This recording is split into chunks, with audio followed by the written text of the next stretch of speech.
Welcome to Heaven's Edge. Platforming nutrient exchange is appropriate for your life form.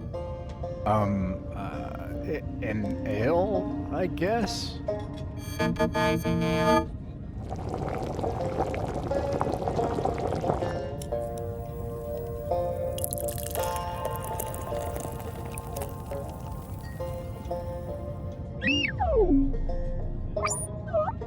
Alright, thanks. Let's try it. It's actually pretty good.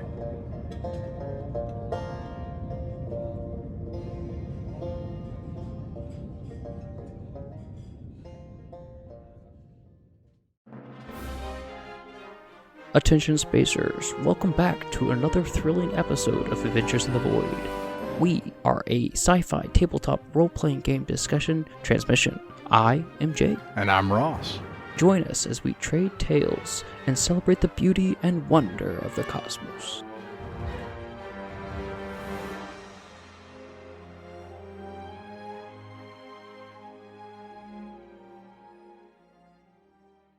Hello and welcome to the Adventures in the Void Spacecast. I'm Ross McClure here. We talk about folk, science fiction, tabletop role-playing games. I'm joined again with my co-host, Father Chris.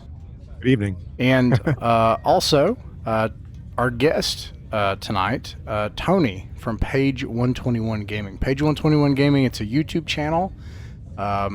They do product reviews and products, sometimes really old ones, decades old, and then sometimes it'll be something that just came out yesterday.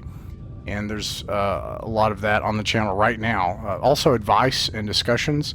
Covers multiple role-playing games, and the advice is useful for a lot of different role-playing games, but in particular, Page121 does a lot of Traveler products. So we wanted to invite Tony on and ask him about reviewing Traveler products and looking at all the history of the breadth of canon of Traveler products throughout the years. Welcome, Tony. Thank you. Thanks for having me. So, Tony, the first question, and I know that you've covered this on your channel, but just want to ask it here: why Page121? What does that mean? Well, the real answer is it was about my 8th choice for a name for the channel because all the others I wanted were taken. But the reason I settled on Page121 is that's where the magic item listings begin in the first edition Dungeon Master's Guide for AD&D. Nice. And that was what got me really interested in D&D. I started with the little white books, and then we played the Holmes box set, and then we graduated within about 8 months to AD&D. And I just always really liked the magic items, so that's what I named the channel. Now I have to check now, but while I go get my DMG, what is your favorite? I have to, yeah. What is your favorite? My favorite magic item? Yeah. Oh gosh, let me think. Carpet of Flying has got to be in the team photo. Carpet I'm a of big Flying? fan of those. I like that players fall off of them. Those are fun. Any of the Rings of Elemental Command.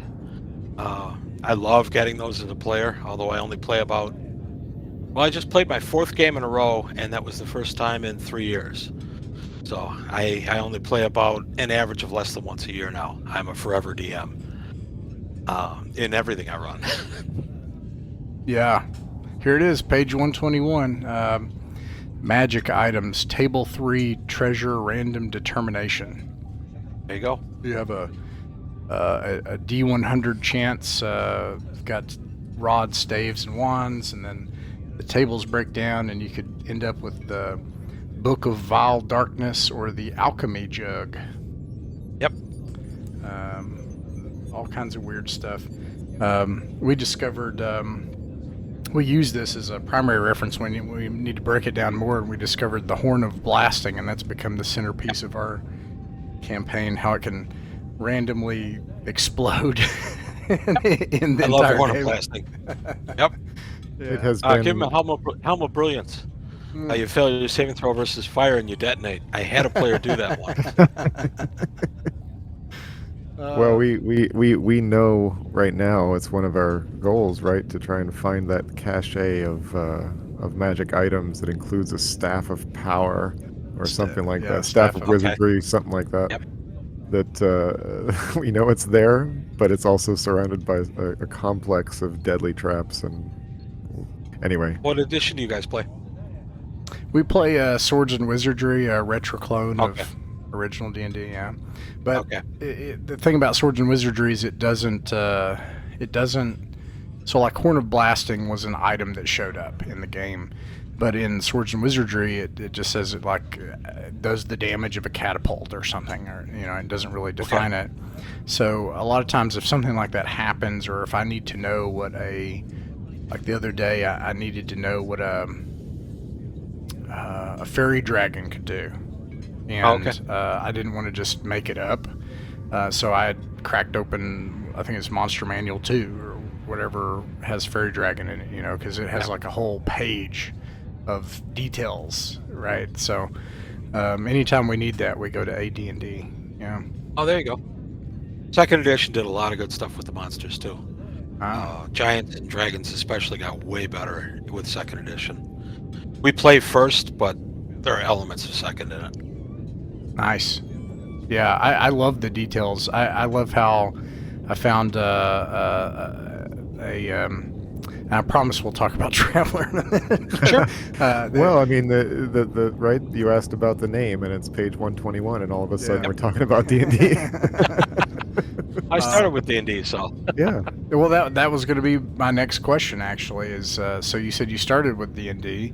It's clear that you are super passionate about Traveler. You talk about events. You talk about you don't just talk about products. I've seen you cover our kind of passion here. I mean, I love the brand products too, but our passion is indie and folk products. So we had Omar Gull and Joel on, and love Cepheus and Independence Games, and like all the kind of indie 2D6 community, and I deal with both those guys. I review their products all the time. Right. Yeah. They're So really good supporters of my channel. yeah. So I know that you like. You've also talked. You've mentioned cons and Mayday, the Mayday event, and different things. So how do you get from D&D to that level of passion for classic science fiction? Well, I always loved science fiction. I remember watching Star Trek in its first run with my mom. So I was little, but I watched it. I remember the episode Spock's Brain is the one I always remember watching with my mom, and I was about 8 when that was out. What happened in that? I can't remember Spock's brain. Brain and Brain. What is Brain? Where his brain gets removed from his body and is used as power of supercomputer. Oh gosh. And somehow Spock is still alive. It's a great episode. It's Oh, that's third right. season. They need his brain to run their city or something like that. Yep, and they put on the teacher helmet. The teacher helmet tells them how to do things like literal brain surgery, but then they forget it and they become dumb as rocks. It's a great episode. I think it's the first one of the third season. Wow. Okay. Sorry, I didn't mean to interrupt you. Yeah, that's okay. But I started D&D because a buddy of mine said, "Hey, I've got a new game. You want to try it?" I said, "Sure." It was a Sunday, and I said, "Hey, wait." Another friend of mine mentioned this, so 4 of us got together and we played D&D. And 3 of the 4 of us DM'd the very first day I ever even heard of D&D. I DM'd, and it was total party kill, and I was addicted. And then it was March of '81. A buddy of mine came back from college and said, "I've got this great new game." We'd been D&D players together. He said, "I've got a great new game called Traveler." I'd seen it on the shelves. I said, "Sure, let's try it." And I rolled up a character. It took about an hour. It got killed, and I was in love. We spent the entire first day of playing Traveler doing nothing but rolling up characters that died. Like It's in the adventure or during the creation? no, in the creation. Wow. Because the original Traveler, it's now called Iron Man in Mongoose 2nd, but in the original Traveler, if you failed a survival roll, our rule was you had to crumple up the piece of paper and throw it in the trash. Eventually we got smarter than that. We used them as NPCs. But if you died in character creation, you were dead. And that's some of the fun of the original Traveler. I did a video where both my sons wanted to die in character creation, so we did a video about a year ago where all three of us they're rolling their characters and I'm GMing it, and they both died. they went for scouts. Nice. Yeah. Yeah. Okay. So, all right. That's interesting. You know that you had that experience where you spend an hour making a character and they die, and then, I mean, clearly you liked it. You kept. Oh yeah. In both cases, his love for the thing emerged when death Yes. became a reality. Yeah. If that says something about me, I don't know. Yeah. I don't think you're alone though. No, I'm sure I'm not. We get together to have fun. My players are incredibly tolerant of me. They let me try out different games, but we still go back to the ones we've been playing for decades. My first science fiction game was actually Gamma World. I started that in the summer of '80. After playing D&D for a bit, I actually bought the first copy of Gamma World into our group. And we played that and fell in love with the ridiculousness of that. Giant mutated rabbits that turned metal to rubber and stuff. We just had a blast with it. And we just got to try that on the channel about a month ago, the first edition. And of course, James Ward passed away this past two weeks ago. Yeah, and the same day I released a Gamma World video. First Gamma World video I did in 9 months. It happened to be on the day James passed away. Wow. Yeah. I mean that game. I mean, you could, first of all, 40 pages. I'm talking about the first edition of rules. Yep. And within 40 pages, you can have a mega dungeon in space campaign that could go on. It was just extraordinary. And we used the sample characters, and one player was like a flying, telepathic, teleporting panda bear, and then like another person was like a mutant that could like blow people up with his mind.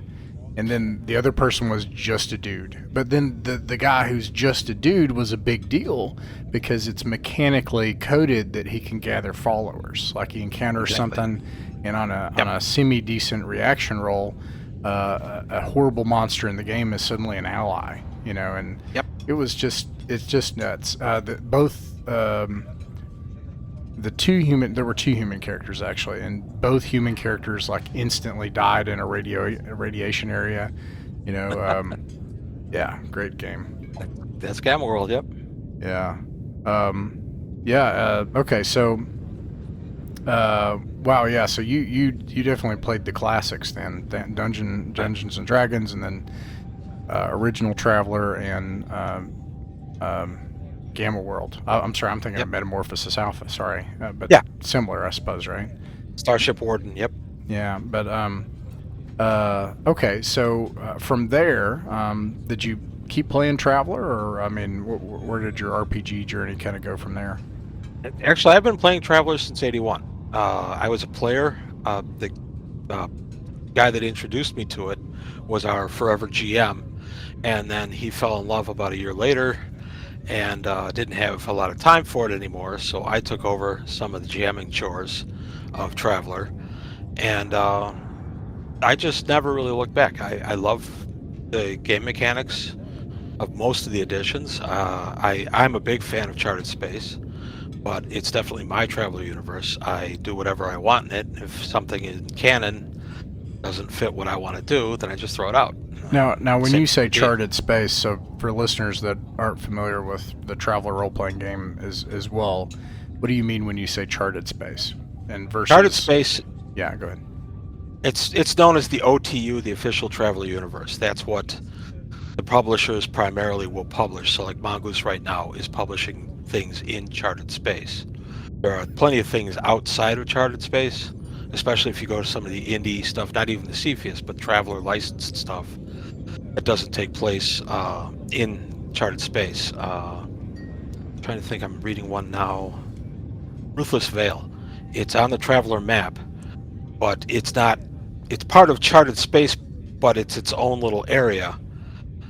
set way far away. If you go to the Solomani Sphere and go straight down on the Traveler map, you'll hit the Ruthless Vale. And I've been in contact with this author for over a year.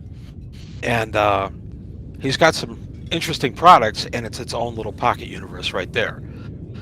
So it's a nice way you can still play Traveler with all the rules, but you don't have to play in what people consider to be kind of a crowded area in the Spinward Marches or Solomani Sphere or Capital, anything like that. So when you mention charge space, Solomani Sphere, all those sorts of things, you're talking about a kind of a meta universe, a meta narrative that not everyone, but a lot of people that play Traveler, maybe most, I don't know, we're all playing in this shared universe, even though we kind of have our own versions of it, right? Like, yeah. Okay.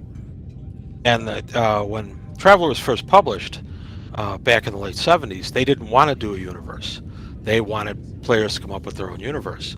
Players kept clamoring for it, so they gave us the Behind the Claw, the Spinward Marches area. And then that eventually grew and became the Third Imperium. Originally, in the old products, the Emperor is this kind of glowering evil guy who may or may not be eating puppies on Wednesday, just doing stuff. He's only mentioned, but he's always mentioned in rather dark terms. And then later, of course, they fleshed him out, and he's not. He's this guy in Emperor Strephon and all that, and that leads to the assassination, the rebellion, and all that stuff with Mega Traveler. But Spoilers. Oh, yeah, sorry. That was 35-year-old spoiler. But I like the consistency of the universe, and I've been with Traveler for every edition since first, and that took some doing, because it was hard to convince my guys that, okay, we're not going to be playing Mega Traveler now, we're going to play Traveler of the New Era. Well, I want to play the same kind of guy. Okay, fine, I'll port him over into Traveler of the New Era. We also played Star Frontier, so it was kind of tough to get them to agree to all these different space games. But yeah, I have one player who's been with me almost 40 years, and the poor guy has played every version of Traveler with me. It was a kid that grew up in our neighborhood, but he was younger than me, and then we reconnected right after I got married, and he started joining our group on a regular basis. So that was 37 years ago, and he's been playing with us since. Wow. And yeah. Roy, we always tease Roy because he's a new guy. He's only been with us 25 years. And yeah, we've had people come and go, but that's been a solid core that we've had now since the late 80s. Roy came in the late 90s. And like I say, they're very tolerant.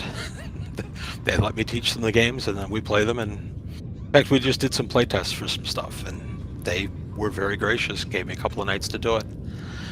And they gave me feedback on what we were playtesting and everything. And I'm not really at liberty to discuss what it was we playtested, but it was fun. And I gave over my notes from the games, and it's coming out fairly soon. So when it drops, I'll do the big reveal, but I'm not at liberty to say. Yeah, I'm wondering if I know what it is. I'm not going to say what it is either, but if it's you coming soon, do. yeah, I'm excited about that too. Yeah, if it's coming soon. I just got the... Yeah. No, go ahead, by all means. I was just going to say I just got the final draft of it for review before it goes to press, so it's coming very soon. Nice.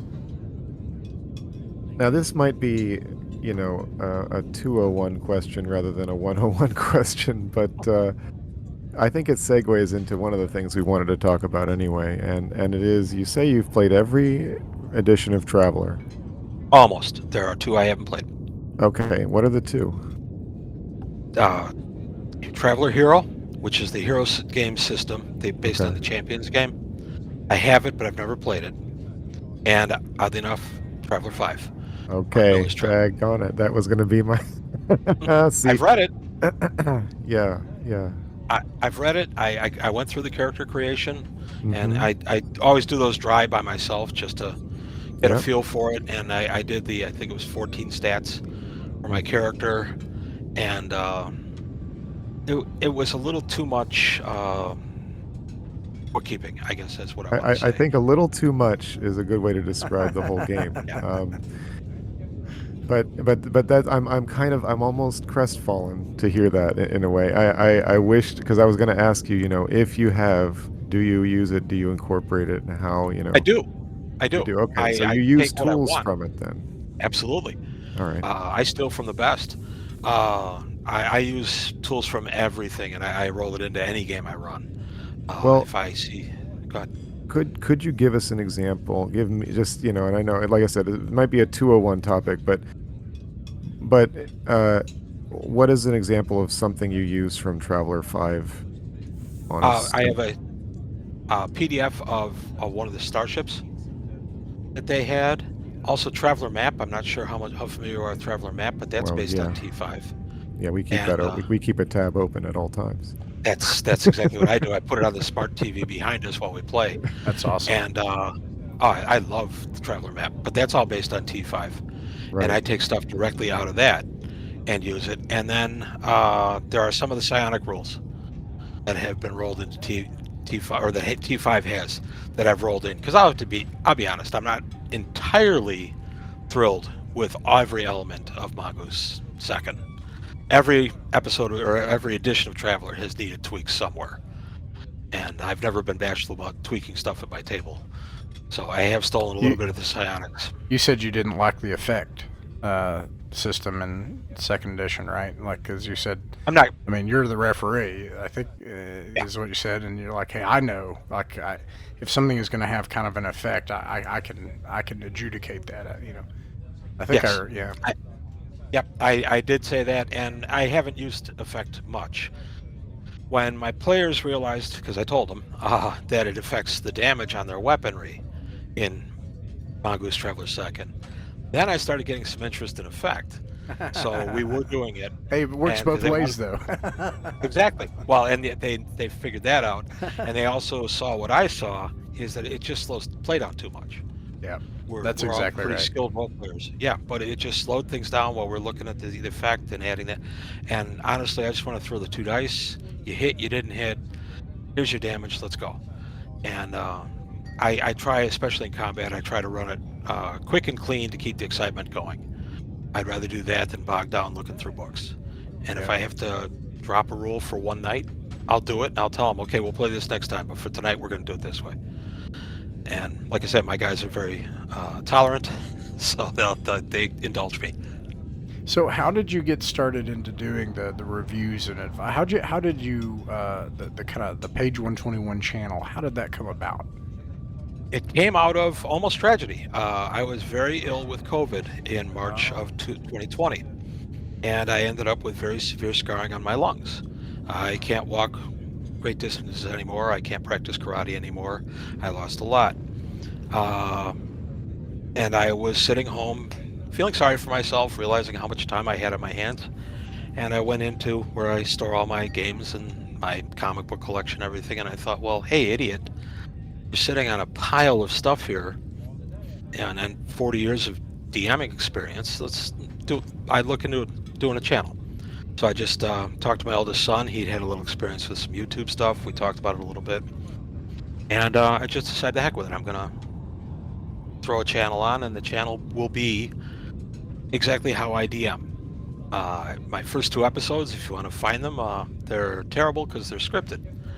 And rather than just write down an outline, I actually went off a script, and I sound mechanical and wooden and just awful. So as of the 3rd one, I dropped the scripted format. I write myself an outline with talking points, and then I just do it as I DM. So as I DM, I have my notes, but I don't read from my notes. I just speak as I DM, and that's what I decided to do with the channel. And I'm glad I did. It's been a very positive experience for me with getting to meet a lot of the content creators. And just having people reach out to me and just say they like the channel. I mean, that makes me feel pretty good. And it's just, I've tried to turn negative into a positive, and I think I've succeeded. Yeah, it sounds like it. I'm sorry that happened, but on the other hand, I'm glad that this YouTube channel came about. It's been very helpful to me. So, well, cool. Yeah. So is it the case then that, I mean, you're getting new products because I see you review like new glossy covered Mongoose products, you know, like oh cool, there's this new thing, he's reviewing that, but so you're pulling stuff off your shelf too, is that, or are you, you know, are you also a collector, because you do both? Yeah, okay, so yeah, I'm an avid traveler collector, and I worked an odd job in the 80s through the mid 90s where I drove around suburban Cook County, that's Chicago's county. And I don't know if either of you are familiar with suburban Cook County, but it's massive. It's I think end to end it's like over 70 miles from north to south. And this job I was in, I would go to literally every town in suburban Cook County throughout the course of months, and I was a house inspector. And because of that, I was going by all these hobby stores. So I would, oh, here's a hobby store I didn't know. I'd pull in on my lunch break. I'd go in and I'd find stuff. Well, I was finding all this traveler stuff on discounts in the late 80s. Wow. So I said, okay, whenever I see traveler stuff, I'm going to grab it.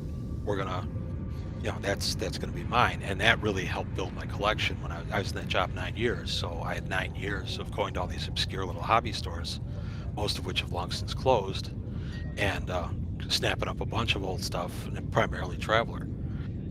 So that's another weird thing that led to me having a sizable traveler collection, is this strange job I worked. Okay. My wife and I went away for a second honeymoon up in around the Rockford area, and we drove past a place called Royal Hobbies. And I said, oh, and she said, okay, fine, go in. She stayed in the car. I came out with a cash and carry bag full of old traveler stuff that I got for $1 each. Nice. Royal Hobbies is still there. One of my viewers, when I told that story, told me that Royal Hobbies is still there. You said this is near Chicago? It was up in Rockford, which is about 2 hours north of Chicago. Okay. Yeah. Okay. So, I love that. I mean, I love the advice videos too. Like, I enjoyed your last the video about should you start in a starport bar, because I'm nuts about starport bars, and I love. I essentially made it kind of like a rule, because I used a mixture of some of the elements. We're playing Classic Traveler, so there are some elements of the book that suggest essentially you ought to go to a bar if you want information. That's where you go, and I kind of in my Traveler universe, I guess I'll call it that, is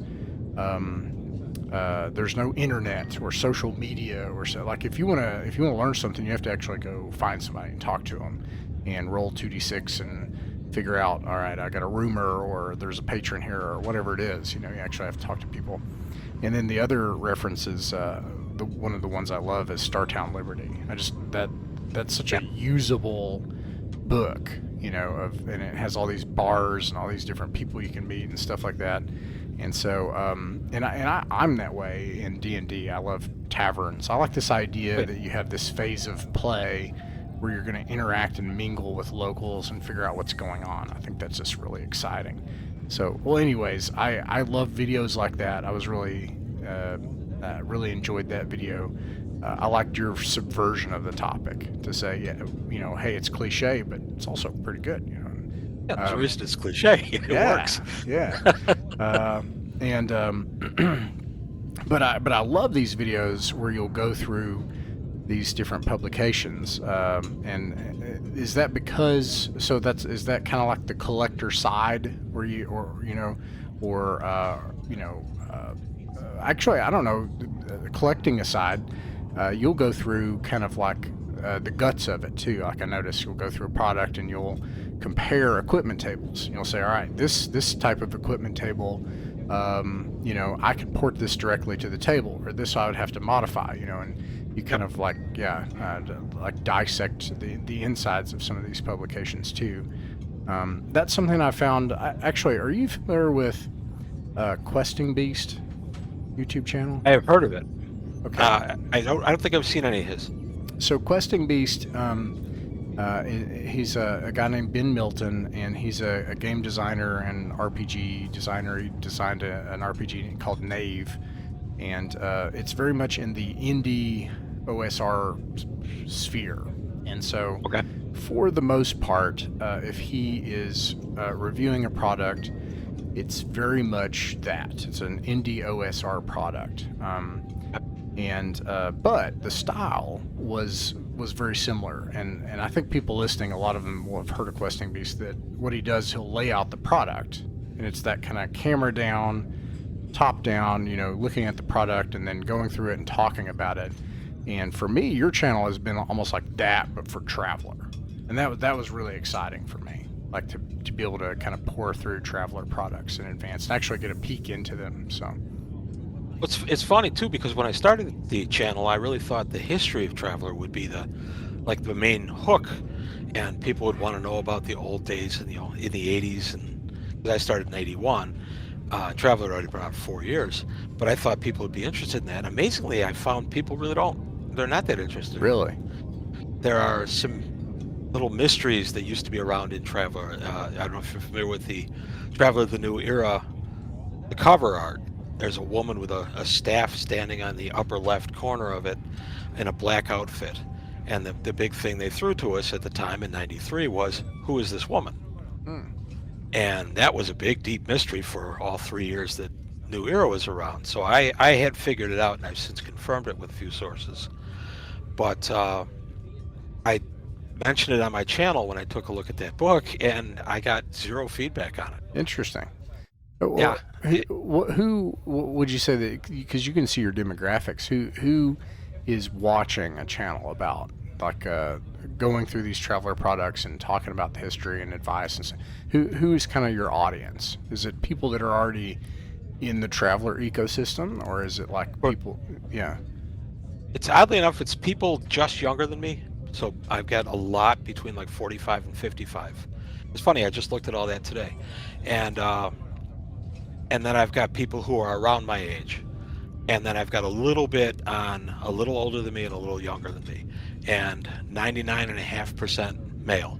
Yeah. And I'm not surprised by that. My wife plays Traveler, but if we're gonna do a Traveler game, it's a 50-50 if she'll join us, because she likes the magic in D&D.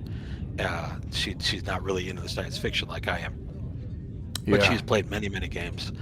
But yeah, it's men, and it's older men. Like I said, I'm 62, so I'm on the high end of the old guys, and that's who I seem to appeal to. Interesting. I wonder, I mean, part of it is the inscrutable, kind of like the algorithm part, so who knows? Yeah. I mean, Probably guys that already know that a lot of them will know the history, but they don't have the books. And they love just looking at all this old stuff. That's what would draw me. There's an audience right now of people. I noted this about Shadow Dark RPG. I don't know if you've heard of that, but there's the woman who made it is about my age. She's like in her 30s, and a large portion of her audience are men in their late 50s, and I think it's because they're either empty nesters, like just recently, like the nest is just emptied, or they have older kids that are now, all right, I want to play D&D, and Shadow Dark was there, and they're like, oh, this is the D&D I knew, but it's also the D&D, like it was the perfect product for them at that time. And I wonder, there is this audience of people coming back. They were busy, and they had careers, and now they're coming back into the hobby. So I don't know, maybe that's part of that slice. People comment on that all the time, that I've been away for 30 years, but I'm back now. I've had people ask, what would you buy to start out if you were starting Mongoose? So I did a video on, my opinion of what basically like. I was going to ask you that. You got, and that video was very well received. I was really surprised because I was a little hesitant to do it, because I thought, well, I mean, who really cares what my opinion is? It's it's just books I like. But it ended up, I got a lot of positive feedback on that. And after the core rules, and of course for me, the GM screen, can't live without a GM screen. The Third Imperium is one of the main books I recommended. I think for Traveler history, that's just outstanding. And then the Central Supply Catalog, High Guard, even the robotics book, that kind of stuff. I don't remember off the top of my head what order I put everything in the video. You're talking about the Mongoose 2E books? Everything in Mongoose 2E. Yeah, if you were starting Mongoose 2E, because I still get asked that a lot, and I will refer people to that video. But the video is about 8 or 9 months old now, and Mongoose has updated some of the products, including the GM screen and the Traveler Companion. So I should update that video and say, here's the current stuff. Yeah. I think that's the conclusion we came to as well. I'm hoping to get one of those Mega Traveler slots for Mayday, for the Mayday event. I've never played it. I'm hoping to do that one, but I've played, tinkered with, Cepheus and Mongoose Traveler 2nd Edition, and we have a Classic Traveler campaign. Classic Traveler is my favorite. Yeah, I was going to ask him what his favorite is. Yeah, I was going to ask that too, but I think we came to the conclusion, the same conclusion, that like if you had to, hey, I want to get into science fiction role playing, I think it'd be Mongoose Traveler 2nd Edition. I think yeah. I'll always love Classic Traveler, but there were always issues with Classic Traveler, and I have to say, for just sheer playability, it would be Mongoose 2nd for me these days. Sure. I still read the Classic Traveler stuff all the time because it translates seamlessly to Mongoose 2nd. That's one of the things I like about Mongoose 2nd. But Mongoose has the advantage of 45 years of development and right. And and we've said this, it's not like D&D, right? Like D&D 1st edition is completely unrecognizable from D&D 5th edition. I mean, some of the names, the basic concepts of 6 stats, armor class, and hit points, but mechanically you're talking about a different game entirely. But that's not true of Traveler, right? I mean, you're rolling 2d6 and the target's usually 8, and you've got UPPs and UWPs, and it's similar, right? But I mean, it wasn't always. Mega Traveler held on to a lot of that and improved it with the Cascade skill system and everything. And Digest Group Publications kind of ran that whole animal and did some phenomenal stuff. But then we got Traveler of the New Era, and they decided that they wanted to go to the Game Designers Workshop house rules. So the rule sets completely change. You're using completely D20. changed. Yes, you're using D20s. You're having a lot of different mechanics you didn't have in either of the previous 2 Traveler. And then we got Mark Miller's Traveler, which is Traveler 4, where we go to Milieu 0 with the founding of the Third Imperium, which I absolutely love the history that's brought out in that game. But that is almost like a cold start for Traveler 5, because the T4 stuff is very similar, but they tried to keep it more compatible with Mega Traveler and Traveler Classic. But I have read the New Era stuff, or not a New Era, I'm sorry, the T4 stuff, and then when I was reading the T5, I'm going, okay, Mark just graduated the T4 into T5. There's enough similarities if you read the 2 that you're going to go, yeah, they're good.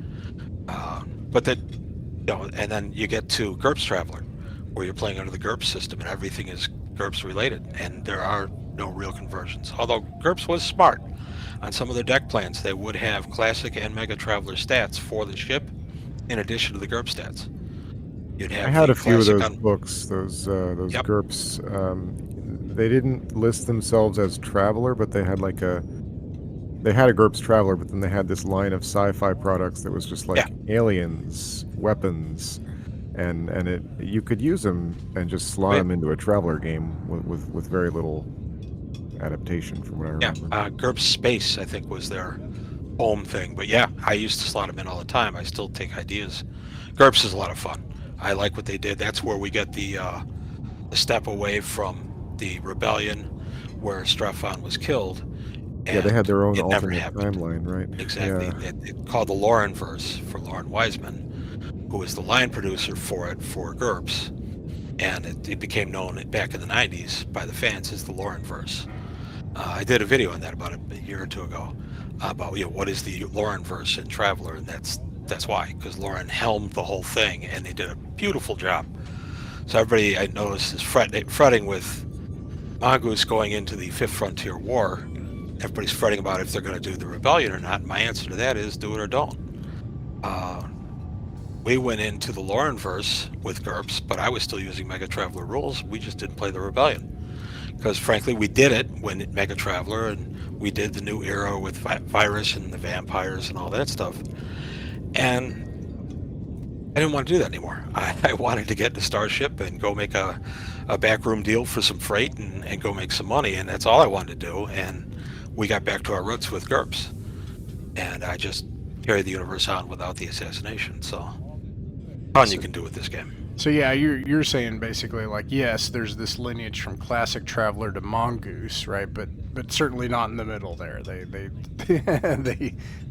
Oh yeah. Yeah, okay. Yeah, interesting. Yeah, so almost Mongoose Winnie, and I think about even the art. Father Chris's. Is that your first Traveler game, or like It's the first one I played. First one you played.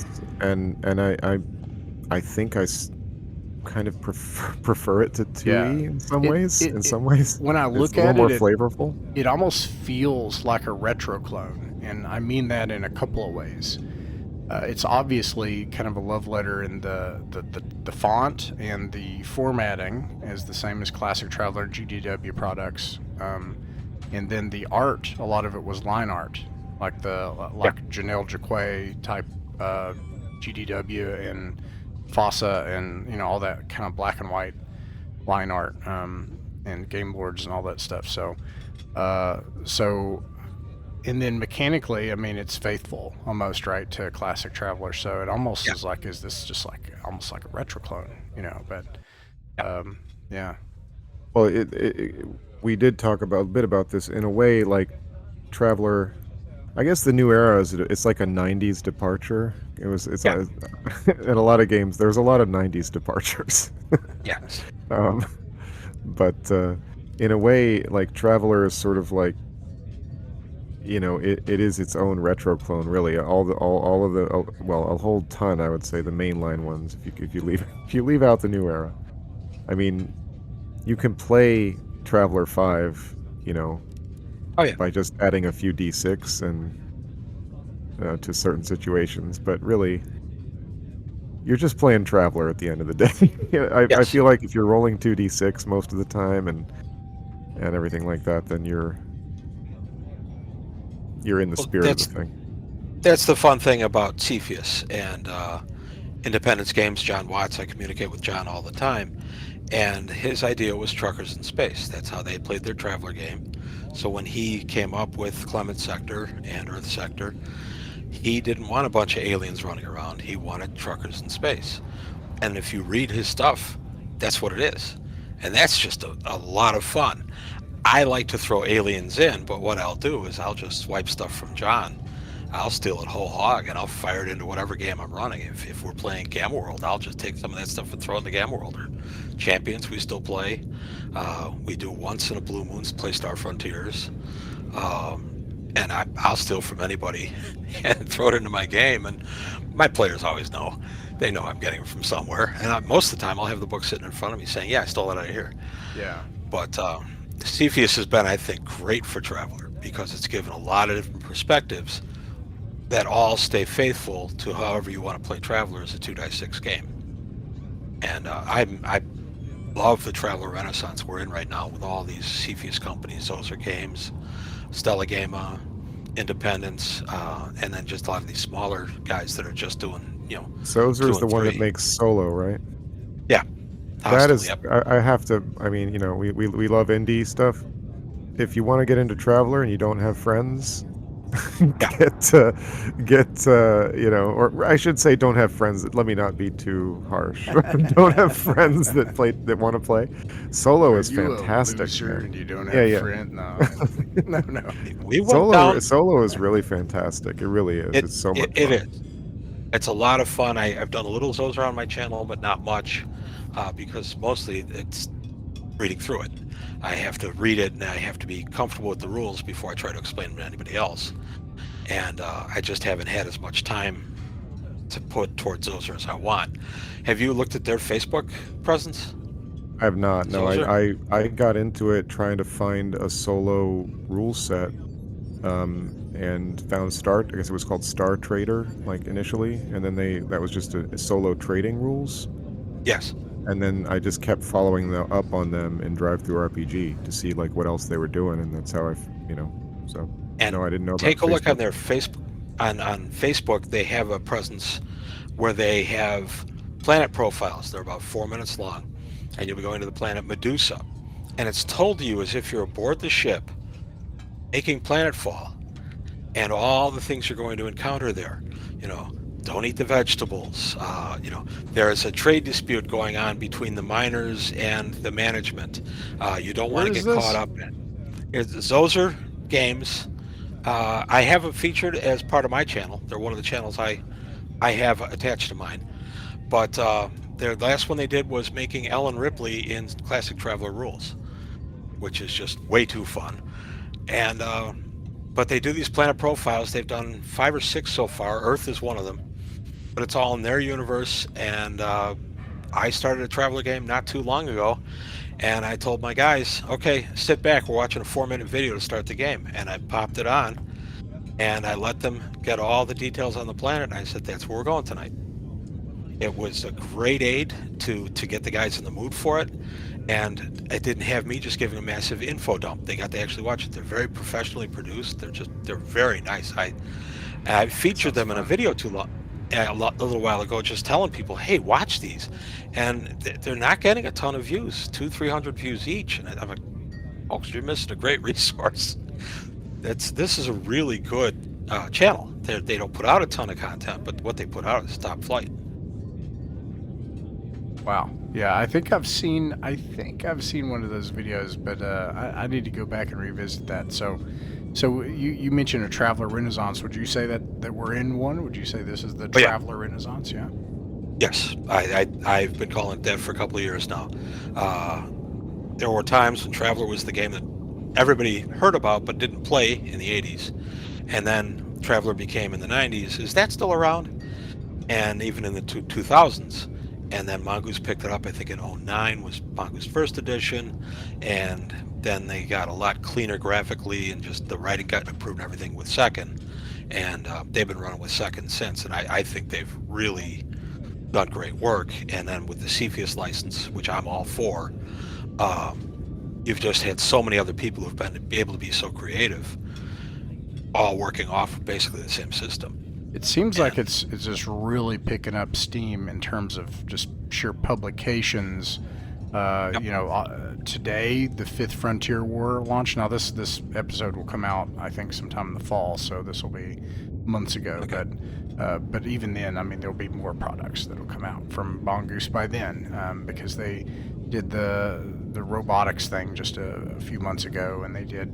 I mean, the product releases are just they're just firing them off, and then the indie community, the problem with the Cepheus engine is it was tied to the OGL, so yes. people are reluctant. But hey, now we've got the Quantum engine, which is getting revised, and it's going to be put into a new license, right? So now you're going to have all these people that had their stuff marked compatible with Cepheus. It'll say, or classic 2D6 gaming or 2D6 sci-fi, it's gonna have that, compatible with whatever that game engine will be called, Quantum or FTL or whatever, and then it'll be free of the OGL. So it just seems like it's just picking up speed, if anything. I was at a convention over the weekend. It's one they do in here in Chicago called Adepticon. It's primarily for Warhammer 40K. Oh yeah. And I was there with my sons over the weekend, and I wore a Traveler shirt. And I got stopped over 10 times. That's awesome. One guy grabbed my arm, turned me around, and said, I saw your shirt earlier, but I lost you in the crowd. Traveler's a great game. And he was so excited. And he wanted to know if I had ever heard of Seth Skorkowski. I said yes, of course. And then he asked me if I had ever watched Voyagers of the Jump. And I said, well, yes, and I said, Seth is in that. No, he isn't. I said, yeah, Seth is one of the players in Voyagers of the Jump.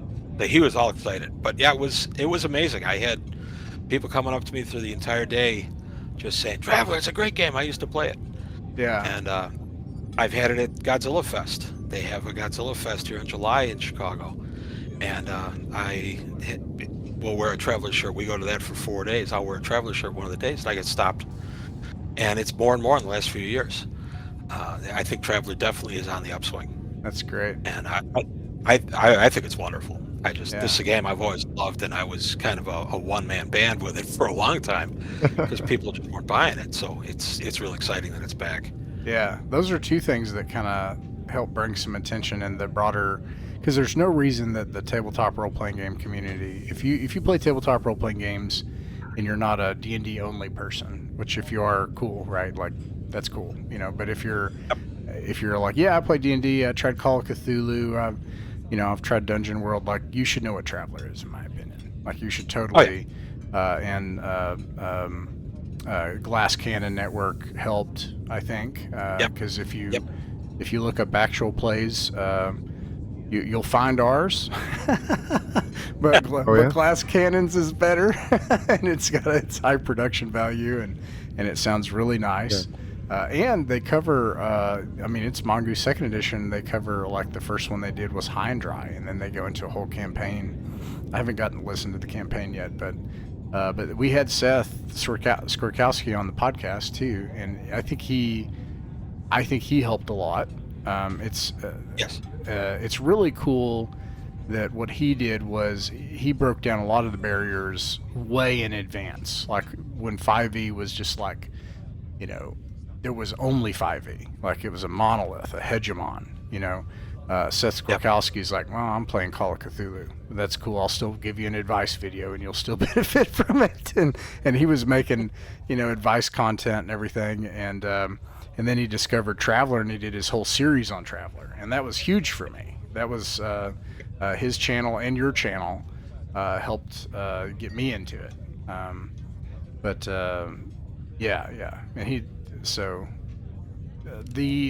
that kind of like streamer video phenomenon is part of it. I think it's helped bring attention to it. Having the Traveler Wiki as a resource, the Traveler Map as a resource. Yeah, this is all stuff we didn't have. Very tech savvy people too. Yeah, that do that. Yeah. I've talked. Joshua Bell is the guy behind Traveler Map. I've spoken with Joshua a couple of times, and just really nice, approachable people. That I haven't done a bunch of interview stuff on my channel yet. That's something I think I need to fix. But Joshua's offered to go on mine. I know John Watts from Independence Games would be ready to come on and chat with me a little bit. I don't know why I haven't done a lot of interviews. I'm not really sure. I can. There's nothing to stop me. I just haven't done them. But it's been fun. It's been interesting to kind of come out and say, hey, I love Traveler. I was at a family party, and my sister, who played D&D with me once back in the early 80s, came up to me and she said, hey, are you on YouTube? And I said, yeah. And she said, well, yeah, I saw it with some space game. What is that? I said, it's called Traveler. Just think D&D in space. Oh, okay. And that was really the extent of our conversation, but she had actually stumbled across me by accident on YouTube and recognized her little brother. So it was kind of funny. Yeah, that's perfect. It is like D&D in space, except don't do it. Don't do D&D in space. Do Traveler. Works. It works so good. If you read the old stuff, like Shadows and some of the old adventures, they read just like D&D first edition dungeon crawls. Because that's what was out at the time. That's what people did. So if you're getting into this alien base or this alien starship, it's a dungeon crawl. Yeah. And that's been fun because it's come a long way from that. You get adventures like High and Dry and stuff that aren't dungeon crawls, and it's just kind of fun. Yeah. So okay, so going back to the kind of Traveler products and JTAS and kind of old, stuff that things within your collection. If you were to, so you said if you're brand new, Mongoose Traveler Second Edition, that's a good starting point. And I agree. The core rule, the 2022 core rule update. But let's say someone, I'm kind of new, like to like, JTAS and all the third-party products and all the older stuff, and I'm just now getting into that. If you had the essential collector's item, what would that be? Like the one thing? One thing, as somebody who wants to start playing the game, Wants to start collecting, I guess. If Oh, somebody okay. were to like, if you were to, what would be the one thing out of your collection you wouldn't want to lose? Like, like what is the one thing, the best one, prized artifact? personal favorite, probably Fifth Frontier War, the original board game. I just posted about that in the Discord. Did you? Yeah, because at lunch today, and I did a meme. I was like, I want Fifth Frontier War, and I was like, Mom, we have Fifth Frontier War at home, and then I posted the box cover for Fifth Frontier War. It's got those space fighter jets, on the cover. Yep.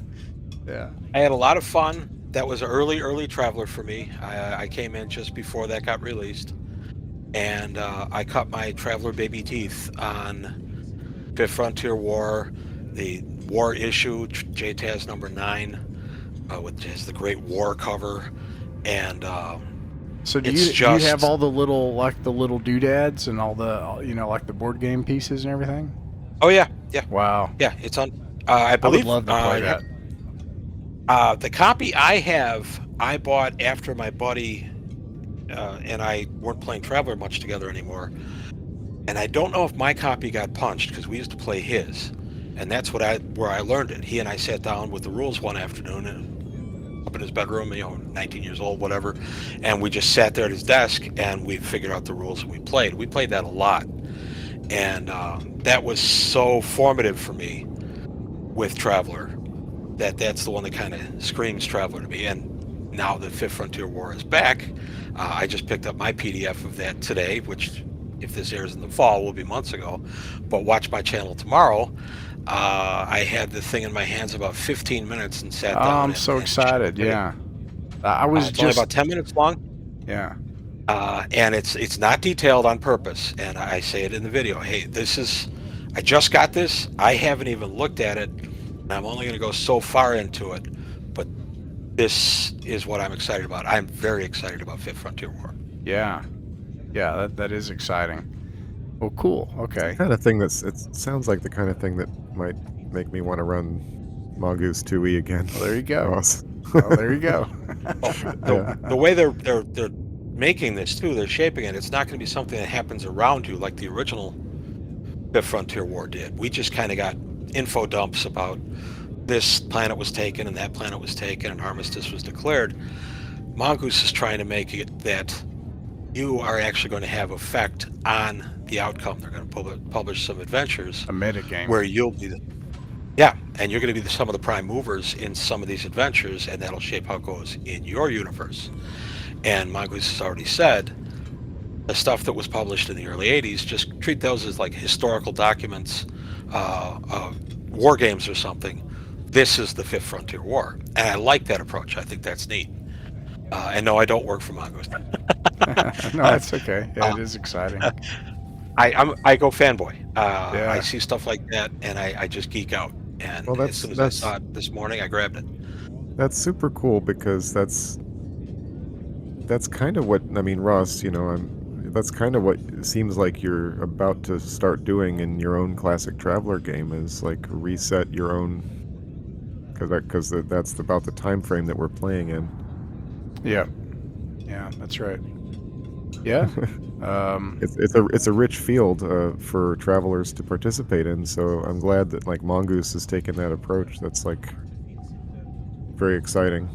Yeah, and I think so. It looked like, just from looking at the preview pages, that it's kind of you could hypothetically engage on multiple levels. You could be doing diplomatic campaigns and kind of 4X strategy kind of level stuff, or you could be down at the bottom rung being an indie free trader trying to make a profit from both sides, or anywhere in between.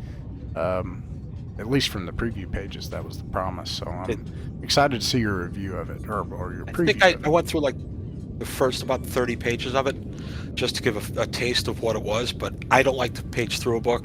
I like to read it. And I say it in the video, I'm not showing the whole book because I'm not going to page through the book and ruin it for myself.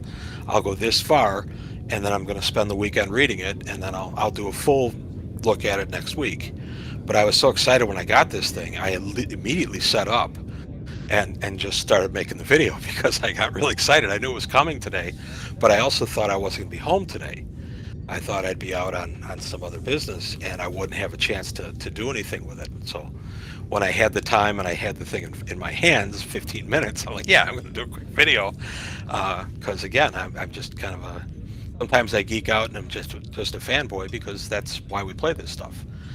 I like to get excited about different products the companies are putting out. And I like that Mongoose is starting to listen to their fans. The new GM screen, I don't know if you guys have seen that yet. It came out, PDF came out before Christmas, but the actual one just arrived. I got it about 2 weeks ago, and I took a look at it on the channel. And one of my main complaints of the original Mongoose 2E GM screen was that the center folded in. So while I was playing the game, the center folding in, anytime I'd nudge the screen, it would shoot the papers into my lap. And I don't play with the GM screen in front of me when I GM. It's off to my side because I like to have clear access to the table and I like to see what everything's going on. So I have it to my side. I was constantly knocking my papers on the floor. They changed it. Now the center doesn't bow in. It bows out like the old DM screens from D&D. Now my papers aren't on the floor. And in fact, I'm running Traveler next Thursday. Nice. Pretty excited about that. For the days of running on an actual table. Yeah. And oddly enough, I've never played any virtual. I've been lucky, and I know I've been lucky. I've had players straight through. My wife gave birth to 2 of them, and it's been really fun. We were at Adepticon, and we were talking with some of the game developers for BattleTech. I've played BattleTech since the late 80s also. Cool. And I got the chance to meet Michael Stackpole, who wrote the definitive BattleTech books back in the 80s and 90s. Yeah. And I got to chat with him for a little. Super nice guy. And my son, who is 33, they said, "Oh, do you play?" He said, "I played BattleTech since I was 3."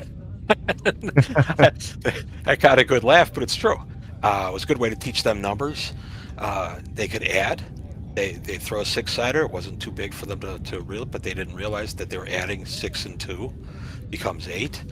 And both of them were playing BattleTech with some skill by the age of 3 or so. I mean, of course, they didn't get all the nuances, but enough that they could actually, blow up my battle mechs on me now and again. It was a good learning experience for them. And they've both played D&D since they could walk. When they were too little to understand it, I'd set up a little table next to where I was DMing, and they'd sit at the table next to me, and they'd give them a few plastic figures to play with, and they'd have their own little game going. And same with Traveler. And so I have 2 kids that have literally grown up on this stuff. And it was kind of neat to hear him say, "I've been playing playing BattleTech since I was 3." It was kind of neat to hear him say that. Made me feel good. Yeah, that is super neat. Very cool. Michael Stackpole. That's a hard-working man. Yes. He's got 7,500 novels at this Something point? like that.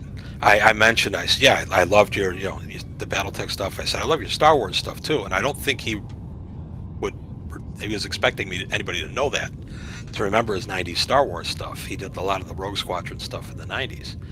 And they were good books. I bought them because his name was on them. He's a good writer. But it was neat to meet him.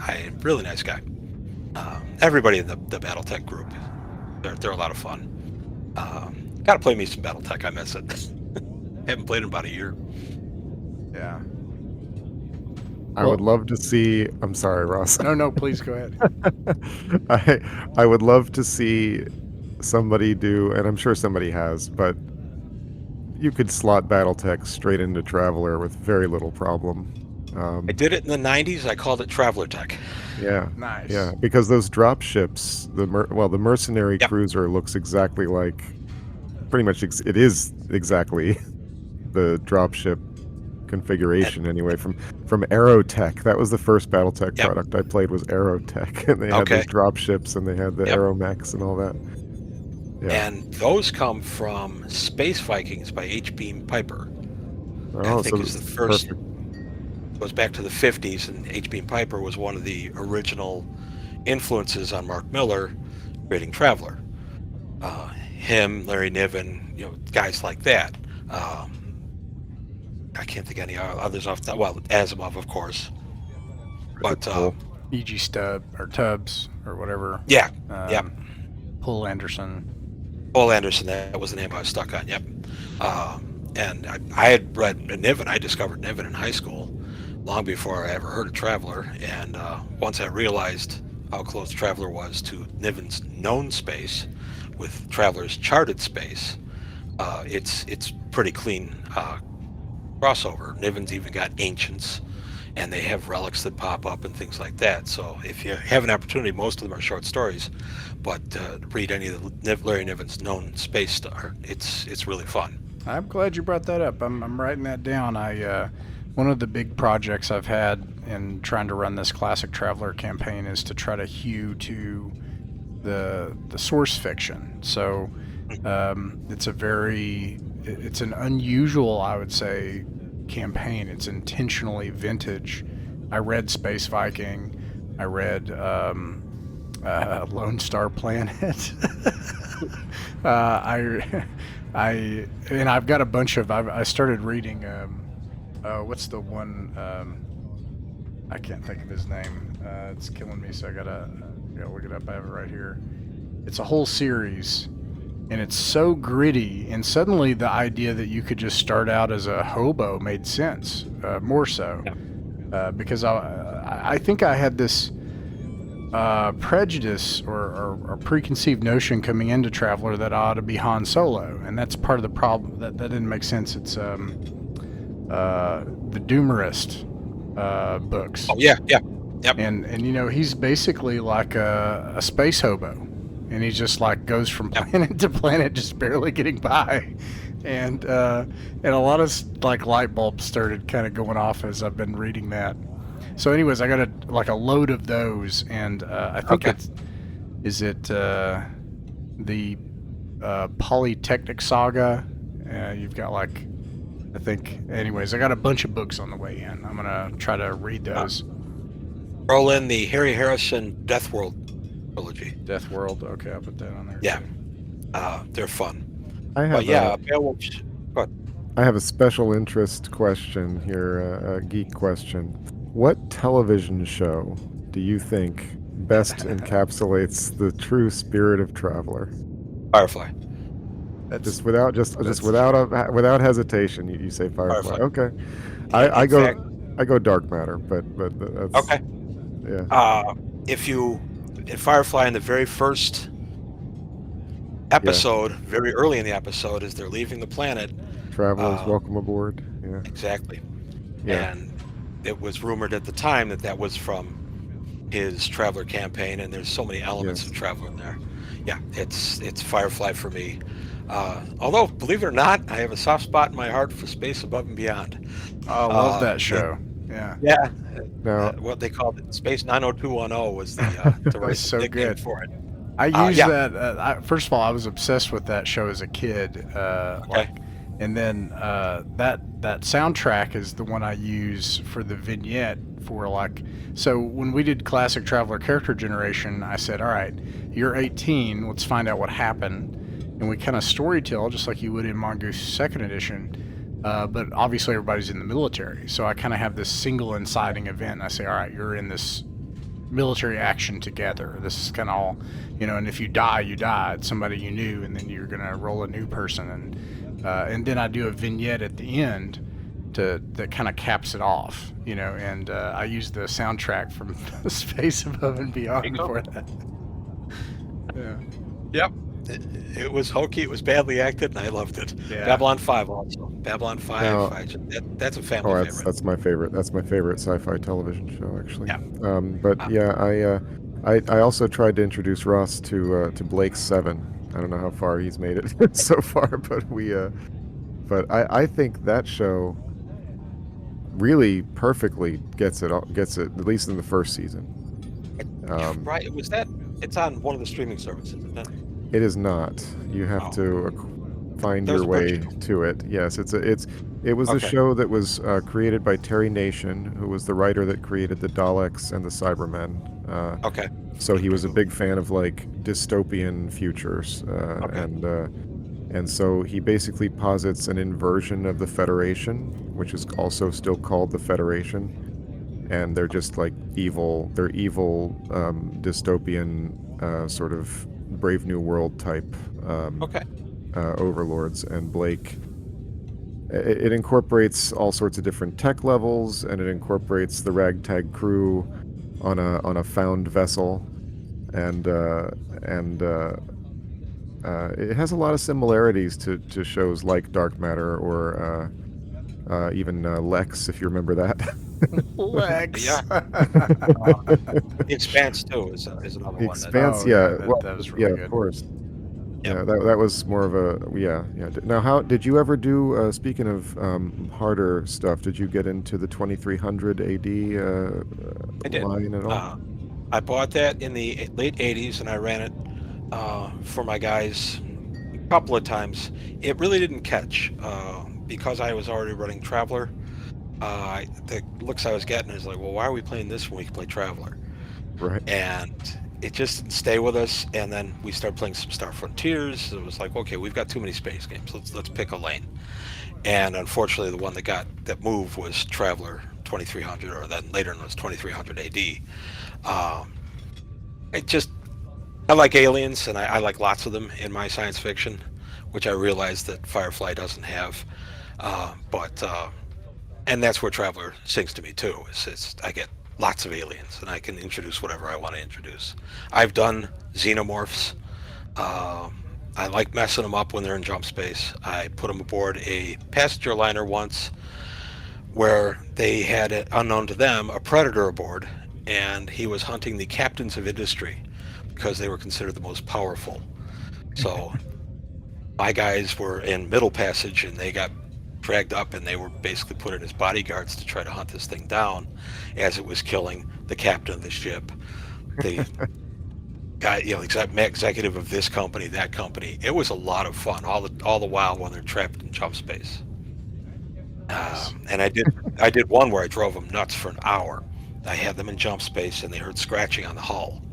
And at this hatch and that hatch and everything, and they're all over the ship. So they're getting all their guns, and they're lining up.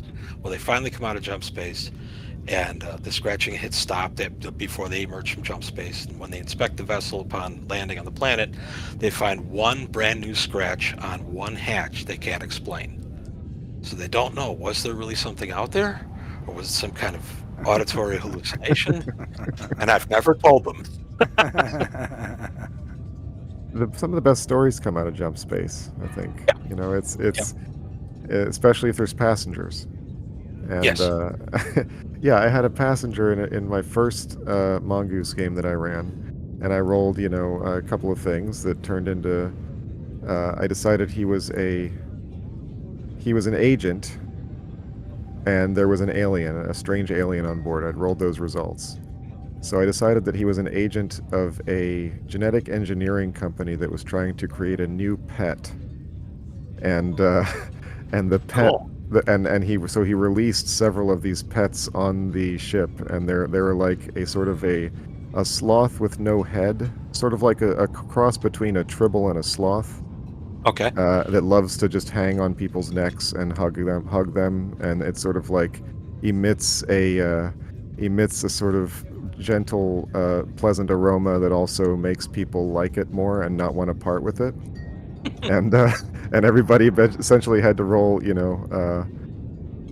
roll a will, whatever you want to call it, their something check. to be able to successfully part with this thing.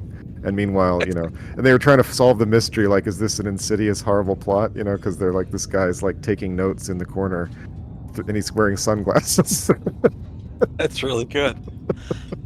I did a Star Frontiers game where two of the passengers I described as Thurston and Lovey Howell from Gilligan's Island, and I had them being, just fumbling their way around, and and just being these older, hyper-rich, super privileged people. Well, throughout the course of the game, they find out that these two were really highly trained assassins. And when Lovey Howell sidekicked one of them in the head, they realized they had a fight on their hands, and one of my players screamed out, "The Howells must die." And that's still a rallying cry at our table, whatever the game. Whenever there's a moment some NPC just has to go meet their maker, you'll hear somebody yell, "The Howells must die," and then it's on. But that one was a lot of fun. This is giving me the idea for a campaign where the players are crew members on the Space Love Boat. Yes. The Space Love Boat can be a blast. Active duty campaigns are also outstanding, where the players are the command crew. And we did one where we were the command crew. I didn't DM this, but my friend who introduced me to Traveler did. We were the command crew, always going down in the away missions, but we were also playing lower deck characters. And we would intermix who was going on the missions and stuff. So one week I'd be playing my lower deck guy, the next week I'd be playing my guy on the bridge. That ended up being a lot of fun, and that was set in the Fifth Frontier War. So we were actually fighting Zodani and everything as part of this campaign. That was a lot of fun. Unfortunately, the campaign just kind of dissolved. It never came to a conclusion. But that's something I've been telling my guys I'm going to be dragging them into, is active duty, and they're going to be playing multiple characters.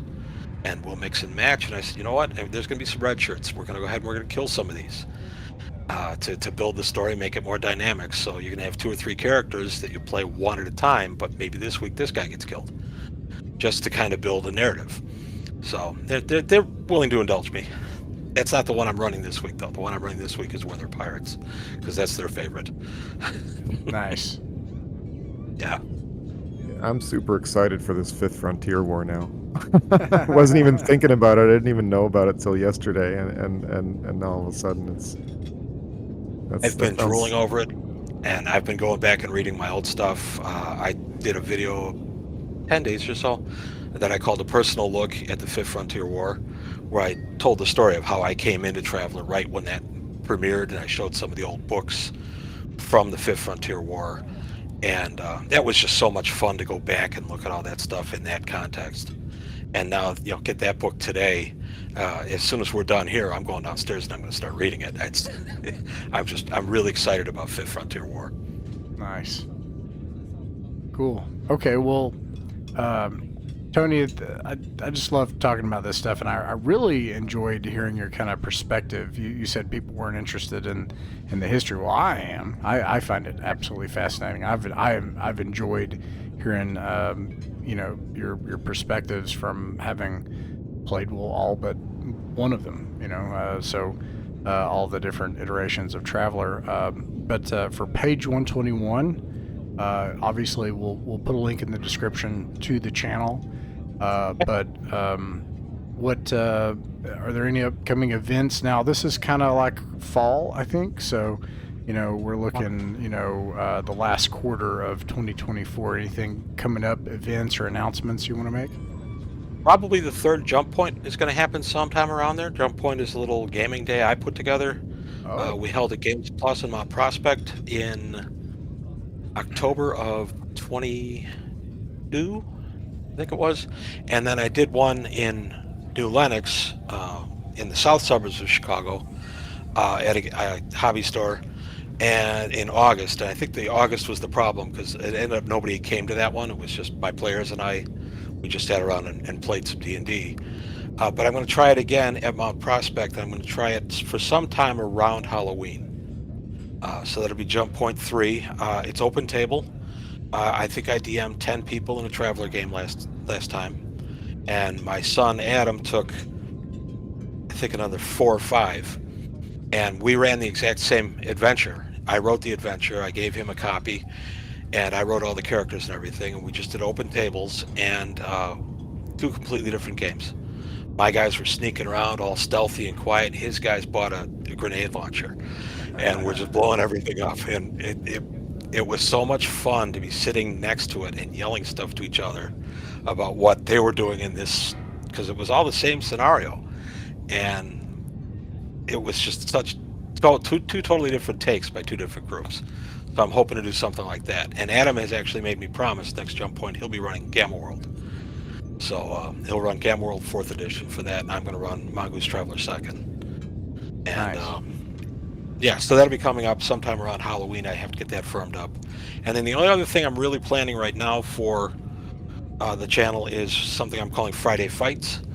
I'm going to try to feature some actual play of BattleTech and the Traveler Ascension Imperial Warrant. I don't know if you've seen my videos on that, but that's a game that was out in, I think it was out in 19, where you are at the dawn of the Third Imperium, and you are going to go ahead and go out on your Imperial Warrant given you by Cleon Zunastu, the very first Emperor, and you're going to go out and recontact all these worlds that have been lost during the long night, and you're going to go ahead and bring them back into the Imperial fold. And when you're doing that, so is your opponent, so is your opponent. You're all working to the same end on the same team at cross purposes. Yeah, I So- saw part of that video. That looks fun. That looks fun. I got the last stuff I needed for that game. I can seat 6 people now, and I'm working on getting skilled with the rules, but I had an opportunity at Adepticon to actually sit with one of the developers, and he gave me some insights as to how they meant it to go, and I'm very excited about that. So I'm going to do a live play of that. Try and talk my guys into a live play of Traveler.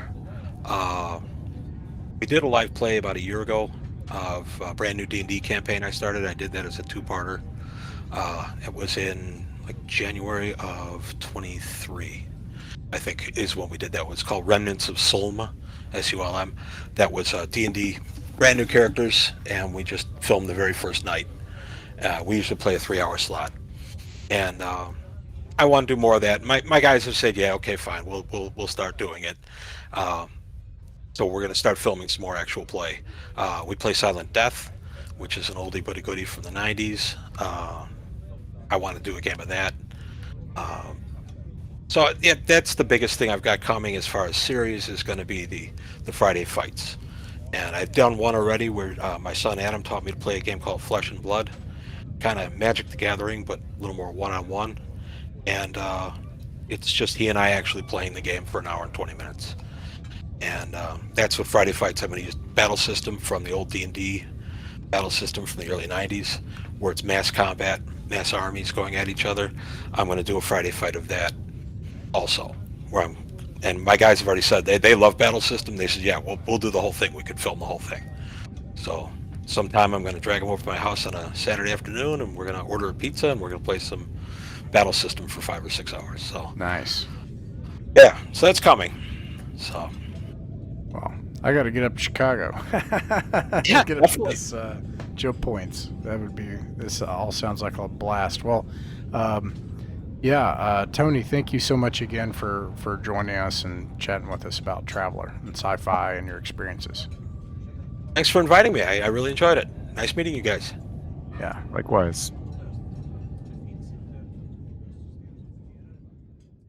Mythic Mountains RPG is a private online play club that focuses on folk RPGs. Folk RPGs are the games that belong to all of us. They're what actually happens at a table between friends. It's their voice that has the authority on what is fun and what works for them. Weekly, we upload our games to allow others to sit in with us. The channel isn't monetized. We don't own the artwork, music, software, or games shown in these actual plays, and you can find links to their authors in the description. Like, subscribe, and share if you wish, or don't. Just like games in person, you're welcome to pull up a chair, sit in, and watch some of our games. No performances, no fancy equipment, just regular people playing folk pencil and paper role-playing games and having a good time. We hope these games will prove a source of enjoyment to anyone just wanting to listen in, anyone looking for examples of how actual groups run and play folk RPGs, and most importantly, if you haven't found your group yet, you're welcome here at ours.